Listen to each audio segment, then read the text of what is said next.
প্রভাত, সুপ্রভাত, সুপ্রভাত।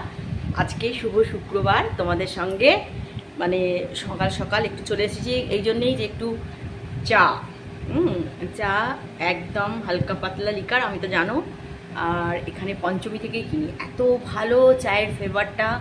হ্যাঁ, পাতা চাটা মোটামুটি আমার ব্রেকফাস্ট হয়ে গেছে সকালে। আজকে বেশি কিছু করিনি, আজকে তো আর লাঞ্চ নিতে পারবো না ওখানে ক্যাম্পে, তো ওই জন্য জাস্ট একটুখানি উচ্ছে আলু চচ্চড়ি করে নিয়েছি। উচ্ছে আলু গাজর ফাজর দিয়ে একটা চচ্চড়ি করেছি, আর আলু সয়াবিন করেছি, সুন্দর করে একটু করেছি ঘি ফি দিয়ে। বরের জন্য রেখে দিলাম, আমিও প্যাক করে নিয়েছি অলরেডি। আমি চা খাবো আর রওনা হয়ে যাব। তো প্রত্যেক দিন একটা নতুন ইনভেনশন, নতুন জায়গা, নতুন মানুষ, মানে কী যে ভালো লাগছে। মানে এটা কি বলো তো, আগে যখন দুয়ারে সরকার হতো সেটা তো একটা নির্দিষ্ট ক্যাম্প ছিল পুরো জিপির উপর, ধরো একটা গ্রাম পঞ্চায়েত, সেই গ্রাম পঞ্চায়েতের ওপরে একটা ক্যাম্প। তো সেখানে কি হতো, সবাই আসতো, মানে বিভিন্ন রকম বিভিন্ন সংসদ মানে বুঝতে পারছো, যেখানে যারা ভোট দেয় আর কি, যেটা পোলিং স্টেশন।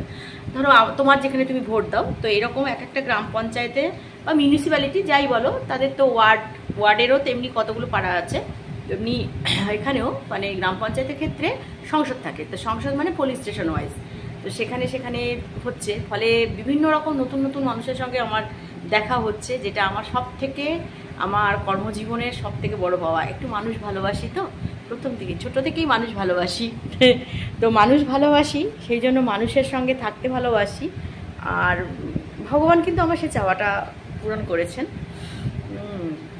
তো যতদিন চাকরি আছে ততদিন, তারপরে দেখি আবার অন্যরকম, মানে মানুষের সঙ্গে যোগাযোগ আমার থাকবেই, রাখতেই হবে, নাহলে মুখ পাগল। ভালো থেকো, সুপ্রভাত। বর হাঁটতে বেরিয়ে যাচ্ছে, চুল টুল না করে ভালো করে না আঁচড়েও, উনি কিন্তু মানিওয়াকে চান না।